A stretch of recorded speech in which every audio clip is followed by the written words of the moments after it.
I wanted to ask you about your taste because I know when we talked back in 2010, of course, changes taste change. Yeah. But at that time, you'd said that your favorite books were On the Road by Jack Kerouac, M.T. Anderson's Thirsty, and the record guides from Robert Christgau from the 70s, 80s, and 90s. Is that Yeah. still pretty accurate, or has that evolved since then? So when I gotta ask, I cannot remember what that was from. When did we talk about that? Was Oh, it? we faced the 7 questions on Middle Grade Ninja back in 2010. Okay, that's what it was. I was trying to rack my mind if it was that at a conference? Was that, I Googled myself to see if I could, come up with that, and man, didn't really come up. Those are still some of my favorite books. I this I did write down, so I'm gonna consult Oh, sure. notes here. Most recently, a book that really just blew my mind was, on the adult side, Brief History of Seven Killings by Marlon James.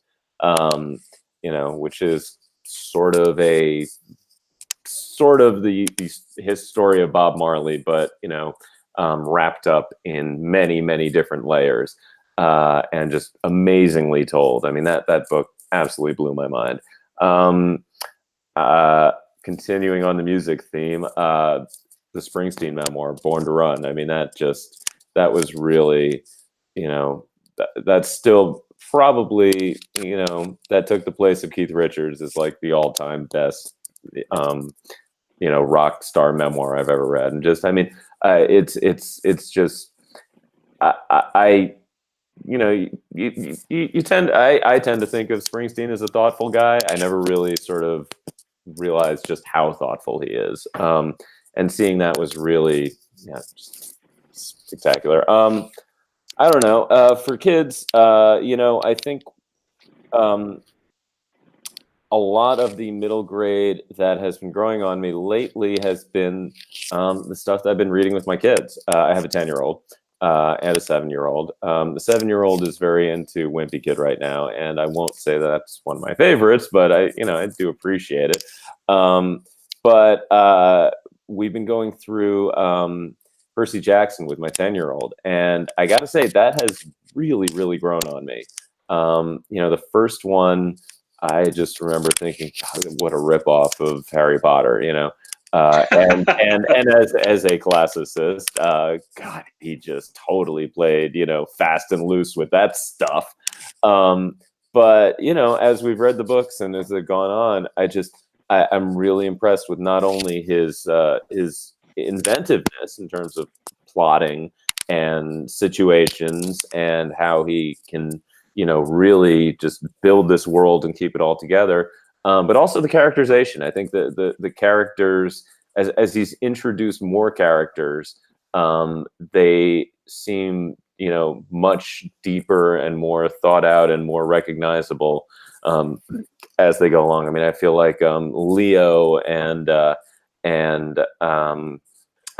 Hazel in particular, I'm just like, wow, those are really interesting characters. And just to see someone evolve like that has been, just a really, really sort of, interesting to me, because I feel like there's so many books where, like, I read the first one and,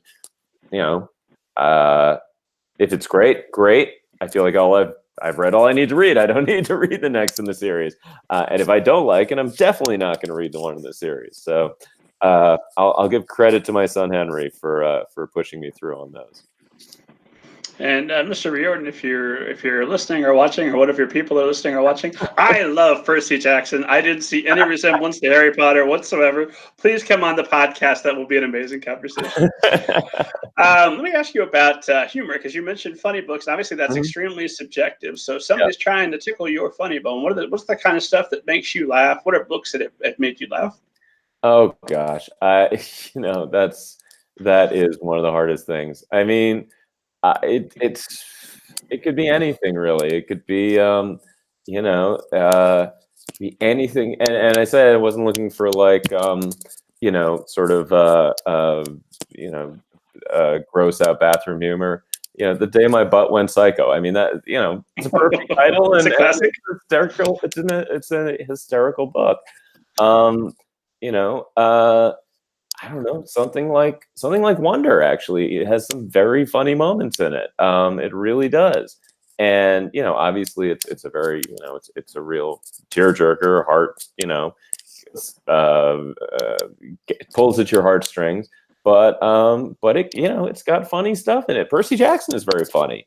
You know, there's just great jokes, great little sort of moments where, you know, the characters are thrust into ridiculous situations, and you know, great like instances of playing with sort of tropes. You know, and I think one of the things he does most successfully is sort of, you know, making kind of doing funny stuff with classical things like Medusa, you know, having that what was it, the shop in the junkyard, you know, in the first book, kind of bringing them into the present day. You know, Ares is like the biker dude. I mean, there's just, I don't know, things like that. Are and you know, yeah, like you say, humor is one of the hardest things to identify. But you know, I think it's just a very good sense of the ridiculous, being able to put your characters in ridiculous situations without making them seem ridiculous themselves, if that makes sense. Sure. You know, because you always want to have sympathy for the characters. You always do. And, you know, it's hard to be sympathetic for someone if the author is not showing that sympathy by how they treat those characters. So hope that makes some kind of sense. It does. Sometimes the one way an author can hook me is if I can tell that they clearly despise their character, and then I may or may not agree, but I just enjoy reading how much does this author hate this character? What's going to happen to them? Oh, they died. Well, that figures. Yeah, it's true. I got to say, one thing I often talk about is that the best characters in a lot of books are the villains, and if you can come up with a great villain, oh, that's something, you know, that's something fantastic. You know, Percy's got a lot of great villains, but yeah, hey, no one compares to Voldemort. I mean, he's the ultimate. He's the Darth Vader, and you know, everyone loves Darth Vader. So yeah, work on your villains, folks. Work on them, especially in middle grade. I don't think I've encountered a villain. Well, I have to be careful when I make statements like this, because if I ever reviewed one of your middle grade books at my blog, that book is my favorite. But one of my favorite villains in all of middle grade fiction has got to be the Grand High Witch from The Witches. Mm-hmm. I think about her almost on a monthly basis, and her great speech, and her just decidedly devious plan to wipe out the children of the world. Yeah.